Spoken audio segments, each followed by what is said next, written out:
what are these technologies, what are the benefits or the drawbacks.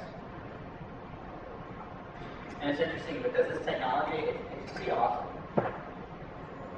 I don't know what your experiences have been, but I mean, I've been involved in Oracle for about 20 years. The first 10 or so were support, and people call me up with problems in their database, and I'm like, do you have a backup? And the answer oftentimes is no. And it just wasn't a discussion I went into. Either they have the mindset, the space, and the foresight to have backups or not. And sort of we would just cross our fingers and hope we didn't screw up the one database they had. Then when I was actually DBA after that, in the .com era, all I did was DBA work. At that company, I had my work with managing 6 copies of the database. So, I mean, it's a big issue. And I think the current Gartner report says companies have around 8 to 10 copies of their principal databases. When I was in OEM 10G, after I did sort of the performance page work, they asked me if I wanted to work on cloning databases. Now, this isn't a shared technology. This meant copying. And I was like, so these guys, we're going to still put something in OEM that's going to manage and copy their gigabyte, terabyte databases from one place to another. I was like, I'm not interested in that. Some things are going to go wrong if they can't do it on their own. The last thing we need to do in OEM is try to do it ourselves. And then when I went out consulting, people had performance problems. And it would be so awesome if I had a copy of their database where I could go in and add indexes, drop indexes, do whatever I want, and then throw it away. But no, I'm working on like the one dev copy or reading in production, sweating my, super stressed out. It'd be awesome to have copies. So this idea of cloning databases for free, like sharing 4 data files, it's really coming of age. There's 3 talks here at Open World on Oracle's feature called CloneDB. And then Delphix is the company that's completely founded on copying databases. And BBC, Netapp, VMware, they all have methods of creating clone databases. And I don't know what's up. I wasn't on the page director of these, but apparently 12c has some features for cloning as well. So it's really a concept that's come of age. Now, VMware has paved the path with virtualization and compute share, but nobody's really. This is just the forefront right now of virtualization and the data share. So if you're interested in the CloneDB talks, there's one later today, and there's 2 on Thursday. So what's the problem? So I have a production database, and then I need a copy for whatever purposes. I might want to run reports on it, data warehouse, DSS, I need QA, user acceptance testing, and then the developer needs something to work on. So usually people typically have at least 1 copy, if not a couple. But if I gave copies to everybody that wanted one, it just becomes a massive undertaking. It's pretty much impossible for most companies. So what's the solution? There's sort of half-baked solutions. You make 1 copy, that copy gets shared, and then maybe we do some subsetting work. Maybe the developers get a smaller version of the database. But that leads to problems. But if we just look at the problem, the obstacle in the first place is, say I have 100 developers and I want to give them each a copy. Now you might say, well, why would I want to give each developer a copy of the database? Well, we've gone out and talked to companies like eBay or Hailey, and they've got these development teams that were all sharing 1 database copy. And these guys, they want to go in, they want to go change the metadata, and maybe add state codes or country codes, or maybe they want to change the schema. Well, in order to do that, it's like a 2-week sign-off process. Everybody has to go in and review the code, discuss the code, figure out whether that can impact somebody else's code, because they're all sharing a database. That really slows down development. What if I could just give each one of them their own database? They can hammer on whatever changes they want, and then we can have a series of merged databases. We can merge the changes together, it's okay, merge some more, just like branching code. But if I was going to give each of those 100 copies to the 10 terabyte database, we're talking about a petabyte database. And for most companies, that's like absolutely impossible. But the real shame or the frustrating thing about that is of those 100 copies, there's probably only 10 terabytes, that original database that's for data. And then maybe at the maximum, we're talking about developers, maybe 2 more terabytes get changed. So I'm talking about 12 terabytes of unique data when those copies would take up a petabyte. Now, not to mention that, but when I want a copy, it's super time consuming. I've got to talk to my manager, they've got to talk to the sysadmin, the storage admin, the DBAs, and And then we have all these meetings, report that how much it costs, you should have it, you've already got a copy, you got to share it. And so that just blows off weeks and months of time. So the partial solutions. We have shared copies, but shared copies, because they're shared, it's often difficult to refresh them, so the data gets out of date. And then, when it comes to the developer group, it slows down the developers. They want to make changes, but they can't. They have to go through a review process, make sure it doesn't hurt anybody else. And then we have subsetting. Well, subsetting is great. It might take a lot less space, but those queries that I run on a subset might run super fast, and then I put them in production, and down simply goes, because the result performance is substantially slower on production, our cost of resource contention. And when I'm using that subset data, my results might be wrong. So what we want to do, the goal, or one of the first steps in the goal, is instead of having these different copies, what I want is I want a read-only core of that original database, that physical database, that production database, and then I want these clones that point to that original copy. And any data that I change for my clone, I only want it visible to my clone, and I don't want the other one seeing it. So that's sort of the goal. And feel free to ask me questions as we go through this.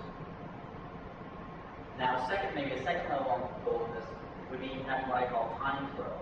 So I have a production database, I take an initial backup, and then I start taking incremental backups with RMM. Now, I want to be able to clones off at any point in time.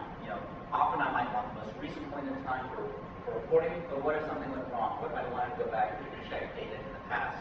I want to be able to clone a database off at some point in that past time flow. So the idea would be take initial backup, take these incremental backups, and then gather the redos and redo logs in between. If I have that data, then I can bring up the database at any point in time. So I want something that's fast to create a small footprint at any point in time. So here's the technologies out in the field. A really exciting one and cool one, and I think it's super important for any consultant to have this as a tool in their graph backup tools, is CloneDB. And there's those three presentations here from the world history on it. Oracle has a ZFS appliance that can do a similar sort of thing. Actually, can do it a lot better, but it's going to be a little bit more complicated. And then there's Delphix. Delphix is a company that's based only on this cloning technology. VMware has a data director that has a cloning technology. And then EMC and Netapp both have cloning technologies. And then 12CS is coming. I have no idea what it is. Maybe we'll find out this week. Now, how we solve this problem of creating a clone that can be shared among multiple databases is solved in different ways. If I look at the big SAN vendors, EMC, or Netapp, or even Oracle ZFS appliance, they're going to lock into that hardware. They're going to be stuck in that hardware. If we look at software solutions like Oracle's CloneDB, or Delphix, or even if I went to pure ZFS, I could run underneath hardware that I wanted to. And then there's how do we approach this? Do we approach this as a very Oracle-specific solution, or a general file system solution, or a general database solution? And then finally, how do we make these clones? Do we do it at the file system one level, or do we actually concentrate on the database file, sort of narrow in on the important part of the cloning process?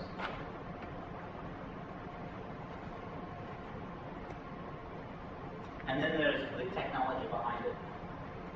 There's basically two ways to do it. One is what we call a golden copy. I take an original copy, and in a golden copy scenario, I'm stuck with that golden copy. Now, I can take it forward in the future, but I can never get rid of my original copy. And it's a sort of a limiting solution. The other strategy would be take that original copy, and as I bring in new data, and maybe at some point I don't really care about that original copy, I only care about the new version of it, I can drop off whatever is not being used anymore. And that's a much more flexible solution that I can leave running forever. And then clones of clones. What if I am in a development situation? So I take a clone, I make a bunch of changes. Maybe I'm developing, and now I want to pass this off to QA, and I want to take a snapshot clone and give it to them. So that's the cloning of cloning. So some of the technologies allow cloning, and some don't. And then performance issues. Most of the solutions are fairly performant. One data director of the Lincoln clone is actually is an interesting, maybe one-off clone strategy, but when it comes to performance, it's not recommended to run a lot of clones together. So here's the basic breakdown. What does this cloning technology do? Certainly space. So that original example of a 1 terabyte copy, 100 copies of a 10 terabyte database. Now, with compression, I can take that 1 petabyte, take it down 5 terabytes. So that's pretty mind-blowing. But I don't think that's probably the least important actually of what's going on here. So the next point is speed. I can spin off these copies. If I have a cloning technology, I can spin off these copies maybe in minutes or seconds. So if a team of 100 developers, maybe I can load those copies out in 5 minutes. That's pretty mind-blowing. Some of them might take months otherwise. And then I think the most important part are the final goal is agility. How can I set this up in a way to take everybody, take the storage admins out of the solution, take the DBAs out of the solution, take everybody out of the solution. So I can have end users like QA, UAT, developers be able to say, I want to copy the database, hit a button, and they get a copy. And that's what streamlining a company is about. So it's sort of like VMware. How do you really use VMware here? Should you be able to have people?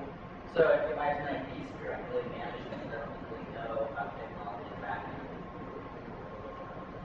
I can spin off new VM hosts easily. So the idea of the sort of the streamlined version is automated time flow. So something that can go automatically collect the initial copy of the database, collect the time, the incremental, effectively do it automatically, and have a retention policy so it can just run forever and not going to keep looking at more data. And then this user provisioning part, where I can have a developer say, I want to copy the database, they hit a button, within 5 minutes they have a copy of the database, no matter what size it is. And then we can have security. Who's allowed to copy what database? And automatically pass it through QA. If it fails, QA can send it back to the developer. And I'm passing around copies of databases. And then it's cloud ready. It's hardware agnostic. And does it support multiple databases? And then you can do things like that. What if I have these copies and it has social security numbers or credit card numbers? So we can add massive technology on top of it. And then load balancing, like with VMware. I can start up the databases on any machine that has enough resources. Who has enough memory, who has enough CPU. So that would be sort of the ideal goal.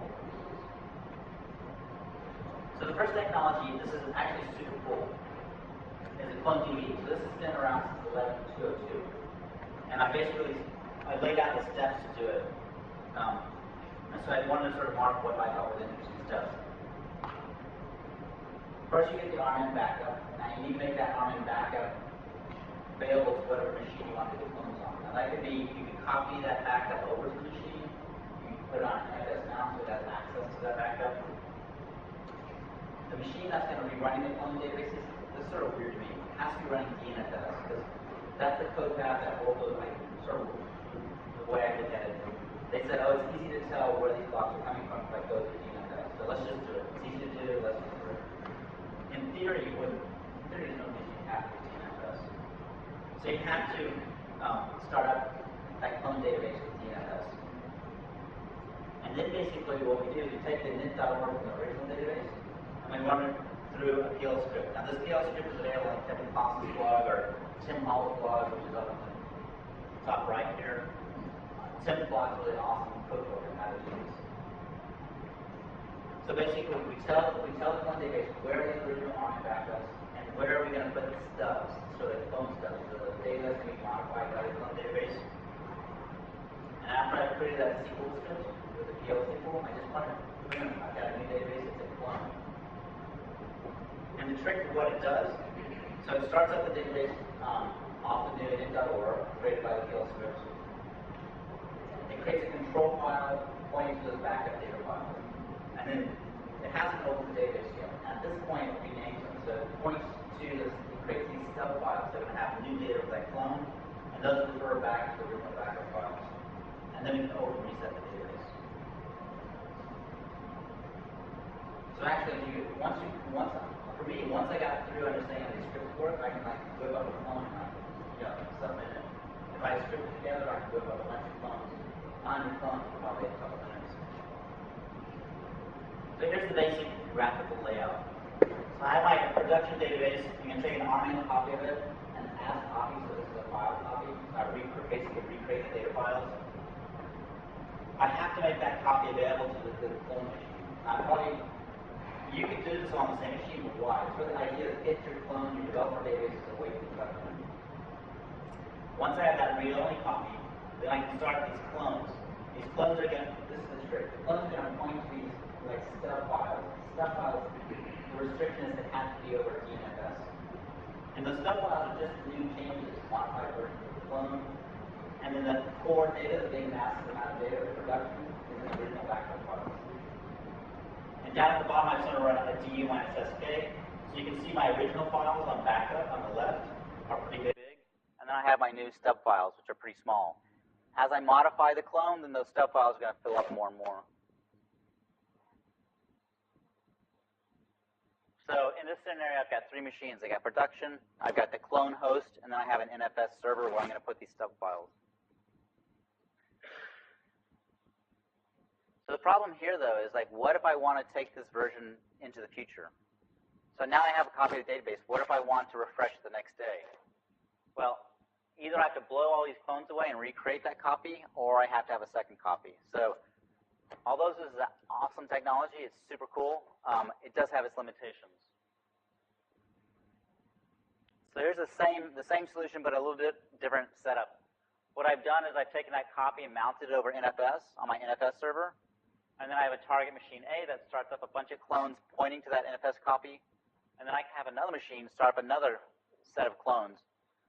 And basically, this all takes up very little space. The main space is going to be that original copy.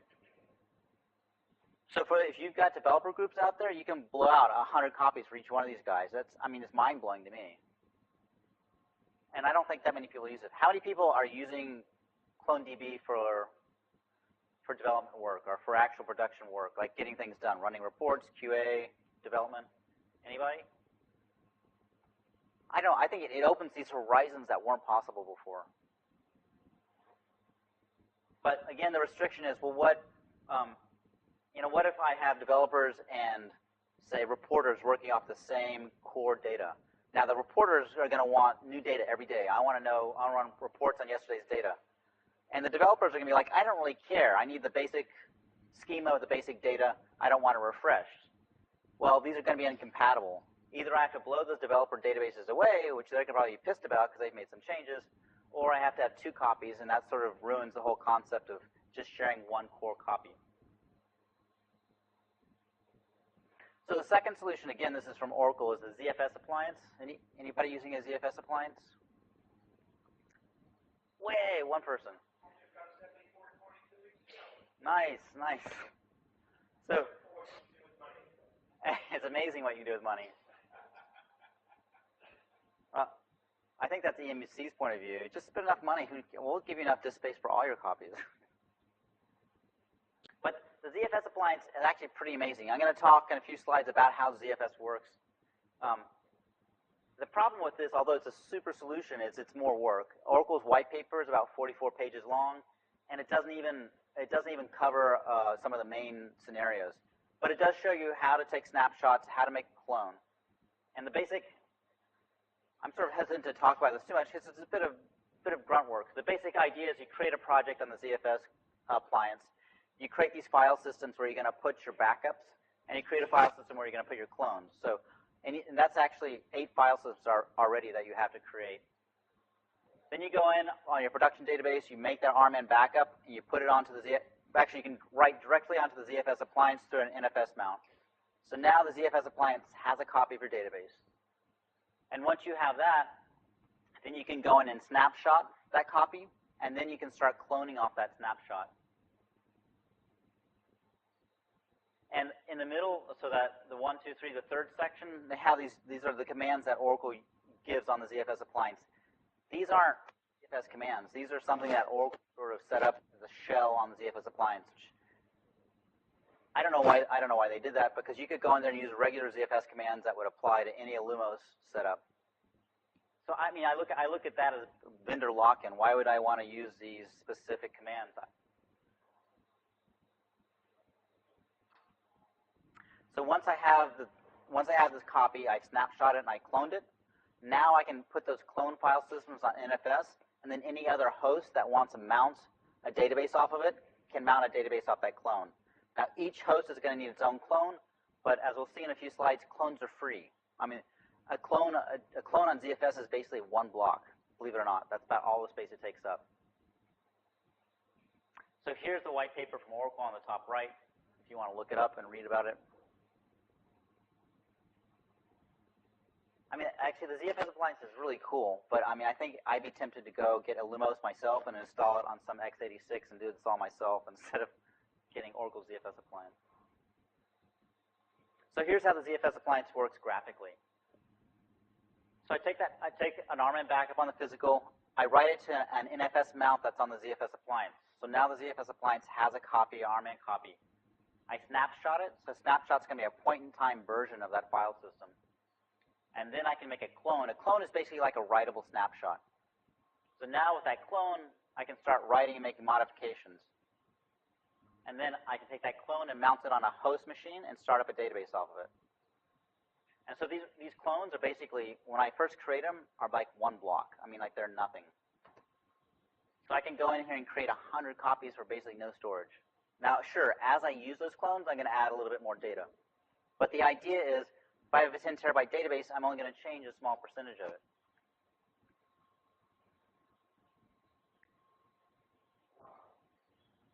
Where's that? So the clones read write. Did I say it's not? So ZFS snapshots instantaneously created, read only. Clones created, read only. Whoops, thanks.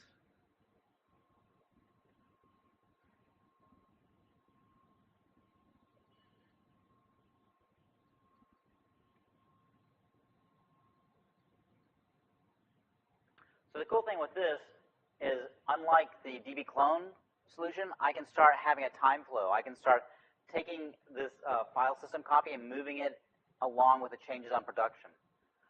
So I have my original full backup, and then I can take an incremental and take a snapshot of that incremental applied to the full backup.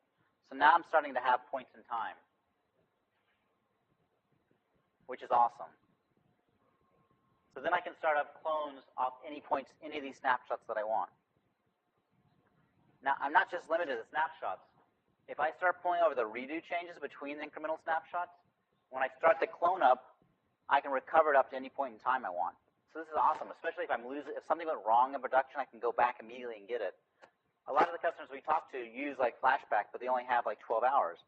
Well, this is like a super cheap way to have weeks and weeks of backup. And it only takes a minute or two to start up a copy from anywhere, if you have it all scripted. This is the ZFS appliance. It's a fair bit of scripting involved. And the cool thing about this, so this is another picture of basically the same scenario. I take my initial backup, and then routinely I take an incremental backup, and I can create these clones off any of these snapshots. But if I drop one of the snapshots, then whatever data has been changed by that next incremental, I can get rid of it. So this creates a rolling buffer, so that I can run this forever and not worry about taking up too much disk space. So this technology is all based on ZFS. Oh, well, this is interesting. Tomorrow in the theater is all ZFS day. So if you're interested in the ZFS stuff, there'll be more data tomorrow. All the guys I created will all be down the hall. So back in prehistory, one disk equal one file system, pretty clunky, hard to manage. And then we started having indisks for a file system. Well, then that still can be difficult to manage. It's hard to, you have to size your file systems correctly. If they're not sized, adding data can be difficult. Or if you have free space in another file system, trying to give that to one that doesn't is very difficult. So the ZFS development started, and it started to solve some of these issues. It's open source, so anybody can get involved and start changing the code. In 2008, Sun started shipping the ZFS appliance. And this enabled a lot of technology. So there's now companies based on ZFS. There's Delphix, Nexenta, and Joyent, among others. And now the ZFS movement is basically headed by some guys at Delphix who actually run the open source community, the check-in community. So on a traditional file system, I set up a bunch of LUNs and I can create a file system on it. Now this can be a bit of a administrative headache. So if I want to grow or shrink these things, it's difficult. I'm limited to how many spindles I have in that file system. That's going to limit my throughput. And if storage is fragmented or stranded here, it's going to be hard to access it on another file system. So ZFS is a different model. So I take all my LUNs and I create a storage pool. And on that storage pool, I create these ZFS file systems. It's really a completely different concept. A file system is a very lightweight thing. I can create thousands of file systems in my ZFS storage pool. So now I can harness all the throughput of all those LUNs. I don't have to worry about distributing free space across the different file systems because they all use the same storage pool. And this is sort of the, I don't know, this was sort of the new thing for me. So the file systems copy on write. That's how they do the snapshotting technology. So if we take this like on the top right quadrant, well, first of all, the file system is basically a tree structure. And on the bottom are your data blocks, and above it's your metadata that describes the file system. So if I come in on the top right and I change a data block, I don't write to that data block. I create a whole new data block that has my new data. And I have to ripple these changes up through the tree structure. So when I make a change in the data block, I have to go up to the metadata and change it. And I don't overwrite it. I create a new block. I don't know about you, but the first time I heard about this, I thought that's pretty freaky. I mean, like, I'm going to change one data block, and then I'm going to have to go ripple through and change 5 or 10 other blocks. I mean, I was like, that's a huge expansion of data I'm going to have to write. But what happens is, when I do, like, especially if like in the database world, when I do a sync write, I don't wait for this stuff. There's like an Oracle redo log. There's a ZIL device, an intent write device. That's what I wait on. And these get batched. So the idea is, I'm going to, especially in the database, I'm going to change a bunch of different data blocks, but the upper nodes, there's not that many of them, and they're all going to get batched together. So typically, it's about a 10% overhead when I'm in a database doing random data block modifications. I'm going to have about a 10% overhead to update the metadata. Now, if I just change one block every 5 seconds, sure, I'd have a 10 times inflation, but who really cares if it's only one block a second? So here's a bit more of a structure. So on the bottom, I have my data blocks, and above it, I have metadata. So one is a pointer to a file, and then above the file, we have my dnodes, or pointer to the different files. And above that, I'm going to have my file system. If I have a copy of that file system block, I have a snapshot of the whole file system just by copying that one block. Because the pointers in that block are never going to change. If that block gets changed, it gets a new block. So if I have a copy of the original file system, I have a snapshot.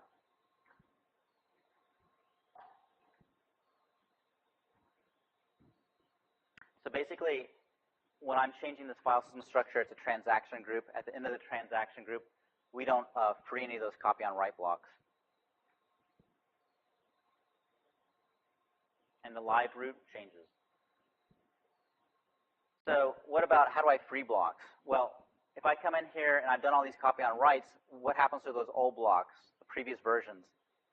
If there are no snapshots before me, then those are free blocks. Now, if there's a snapshot before me, if that snapshot is younger than the date of those blocks have dates in them, then I have to keep them.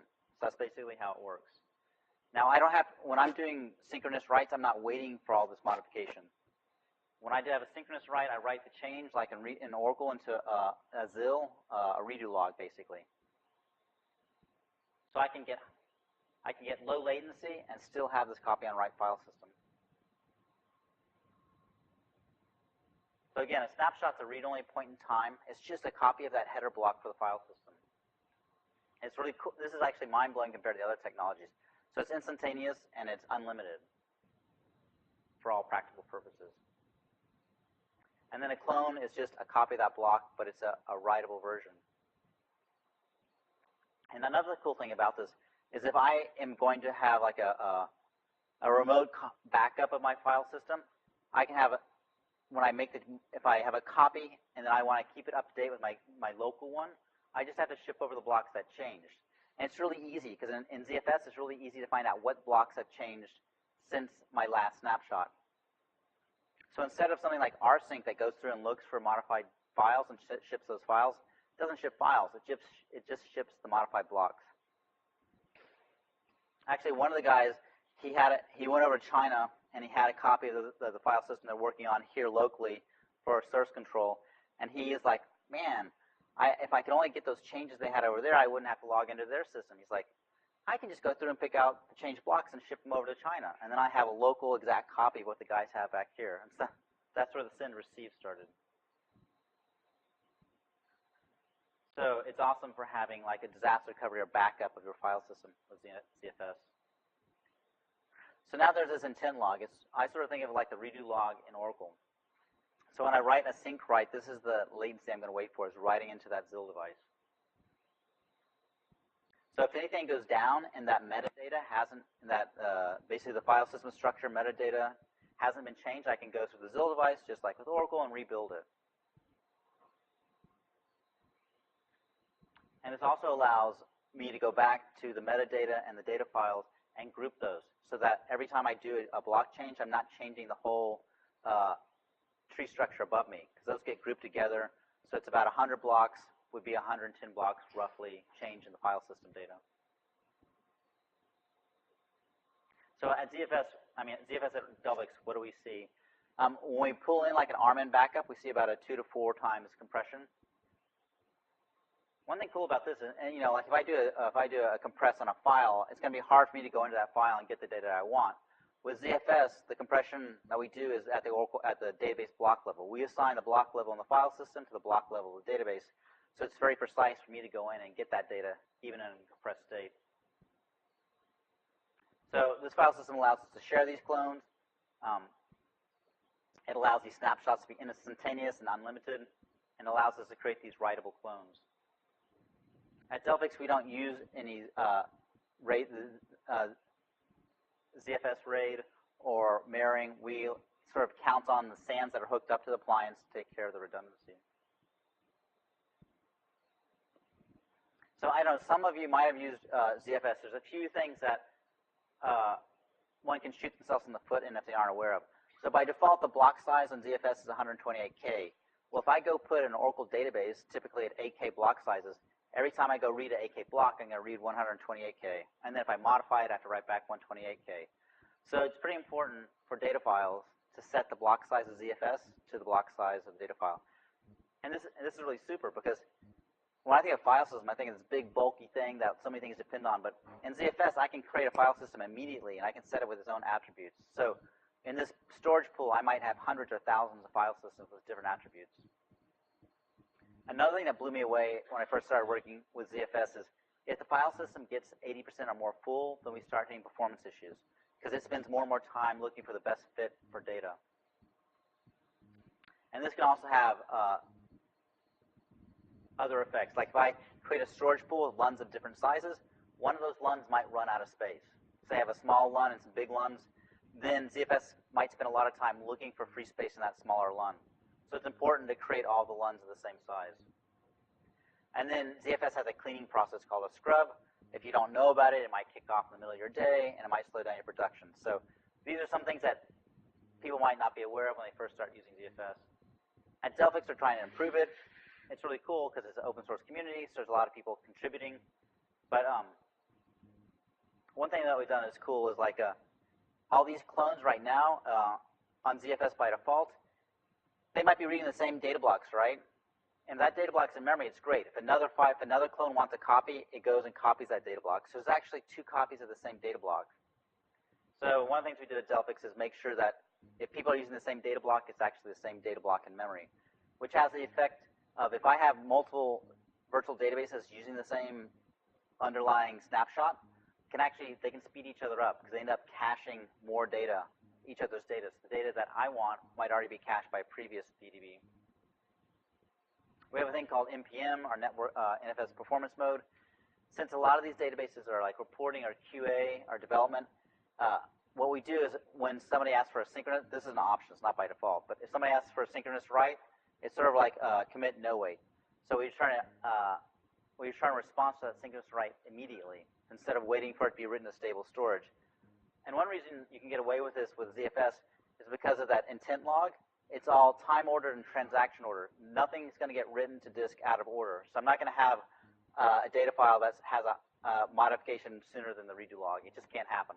Of course, if I pull the plug on the appliance, I could lose some data, but it's always going to be transactionally consistent. And then we've done things like when I delete snapshots, we've improved the performance on that 100 times. So if I'm creating lots of VDBs and breaking them down, it's 100 times faster than the default ZFS. So here's how Delphix basically works. If I have my physical production on the left and Delphix appliance on the right, we go on, instead of using a backup as copy where I create the files, we use a backup set. And what this does is RMAN will go through your data files and pull out chunks, and maybe one data file and a chunk from another data file, and it creates basically a stream. So when we get it on Delphix, we have to pull that stream apart and rebuild the data files. And another cool thing this does, too, is it doesn't send any of the unused blocks. So if I have a very sparse database, I'm not going to be shipping all that across the wire. And then on the receiving side, we have to go back in and rebuild those data blocks. So we have to know something about the internal construction of the Oracle data blocks. And the compression on ZFS, sort of hard to believe, but it's basically free. The way it works on the ZFS, it has like no performance overhead. So this data gets written over, and the typical compression is about 2 to 4 times. So here's a diagram of what happens on Delphix. It's pretty much the same as the Oracle ZFS appliance. It's the same underlying technology. So we take a copy of production, and then we can take these incremental snapshots, and then I can clone off those incremental snapshots. And if I bring over the redo log, I can also bring up the clones at any point in time.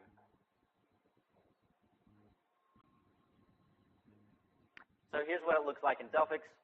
On the left-hand side, I have my databases, and on the right-hand side, I have a bunch of hosts. So I can create this pool of databases I want to copy and hosts that I want to put virtual databases on. So on the left is the databases, on the right are the hosts. You can see the ones at the top that say S, those are sources, those are the physical databases, and the ones that are V are the virtual. Now if I want to create a copy, I just click a source database, so I click one on the left, it expands, tells me a little bit more about it. I click on a machine on the right, and I hit the provision button. And it comes up with a provision list. You can modify some things, or you can just say, okay, whoops, and that's basically it. So it takes about a minute, no matter what size the database is. Oh, and in the middle, you can, that timeline, I can pull a slider across and have it at any point in time I want. So the next technology is Data Director from VMware. So VMware has a way of cloning machines. So I can take a VM, and then I can clone a copy of it. I can make a complete new copy of it. But there's a second option called a link clone. That link clone will basically share that copy. Now, this is really cool for maybe if I just want to start up one copy, check some stuff out. But just quotes from the VMware documentation online, there's a lot of performance issues with this. They basically don't recommend it for a database application where there's multiple databases sharing that copy. And it has the same issue like CloneDB. There's an original golden copy.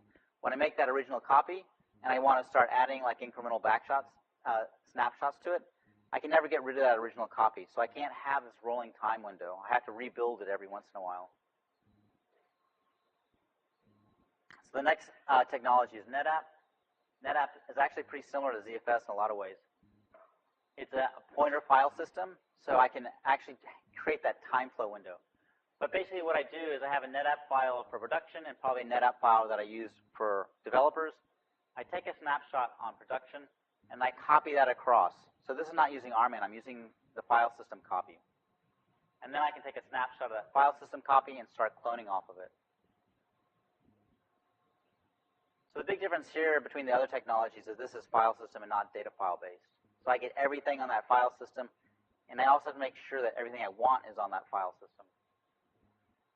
But if I take another snapshot, again, this is that LUN snapshot, so what's happened on that file system that's changed since my last snapshot. I can send those changes across to my development filer, and then I can snapshot off that. If I get rid of that original snapshot, then I liberate the data in that original copy. So I don't have the golden copy problem. I can keep this running with a time retention window, and I can have it run forever, and I won't be running out of space. EMC is the last one I want to talk about, and actually it's probably the least interesting, but I just want to mention it. EMC's strategy over the years has been mainly as a disaster recovery kind of backup technology. So it's not set up to do the sort of cloning technology of sharing clones between virtual databases, because it has the same issue of the clone, the golden copy. That original copy I take, EMC is based on sort of classical file systems, not based on these new pointer-based file systems like ZFS or Netapp. So I can take a copy, I can take a snapshot of it, and those changes are going to be written to a change area. So I can take maybe one more snapshot of that clone, but that's a limit. And if I want to get rid of that original golden copy, I have to rebuild the whole file system. So it's not very flexible. And in 12c Oracle, I don't know. People are telling me, I'm not sure what's going on, but that there's a new cloning option in 12c. There's no UI, and it'll be a paid-for option. Although I hear CloneDB is still going to be there. So just in conclusion of what these technologies are, EMC and VMware are very limited. Maybe make one clone, but it's not, doesn't have this, you can't keep a rolling time window. CloneDB is just awesome because if you already have Oracle, it's free and it's fast, and I can blow out 100 copies really quick. And it's definitely a tool that everybody who's in consulting out in the field should know about. But it's limited to 11.202 or higher. I only tested on Linux. I'm not sure what the support is on the other platforms. And it suffers from that golden image copy problem. I can't keep it rolling into the future. Netapp FlexClone has Snap Manager for Oracle, which will manage your snapshots, but it won't manage your provisioning. It's vendor lock-in, of course. You're going to have to be on Netapp. But it is flexible. It does have this rolling time window. So I can take this, keep pulling in new snapshots, and have it basically liberate the old area. Oracle ZFS Appliance is basically, again, vendor lock-in. It has a lot of potential, but it's not well documented. You're going to have to script a lot. If you're interested in that route, if you're a home brew kind of guy, I would check into like just doing it on pure ZFS. Get an Illumos installation on x86 and try doing it yourself. And then Delphix, of course, is a company based completely on cloning technology. So it's agile, the provisioning is automatic, the time flow is automatic. You can set your retention windows. So this is basically the end of the presentation. So it's a breakdown of the different options and the different technologies. So CloneDB is awesome. It's easy. Everybody should know it. ZFS Appliance is cool. You're probably going to have to spend some time figuring it out from a technological point of view. Delphix, of course, is a pay-for option, so the whole point is to do everything for you so you don't have to worry about it. Data Director is, Netapp is a good solution, but you're going to get locked into Netapp. And it doesn't really handle some of the other harder parts like provisioning. When I'm creating these virtual databases, I've got to take care of a lot of things. I've got to take care of the mount, exposure to other hosting machines. I have to take care of the init.org parameters. I have to take care of a lot of changes to start up those provisioned databases. And then EMC is actually pretty limited on what you can do with it. So here's a few references. I'll put up these slides on the network, and I'm going to try to put together a paper that explains a little of these technologies in more detail. And that's it for this talk. In a little while, we'll have a probably pretty big break, or maybe we'll start early. I don't know. We're going to have short talks over lunch. Carrie Osborne's going to talk, I think, about the extra values in the XML field and SQL, and VLR SQL area, or something. John Early's going to talk about performance tuning experience that was difficult. Disaster. And then we might have a couple of others. So a short break now, and then we'll start up maybe earlier or maybe at noon to have some short talks.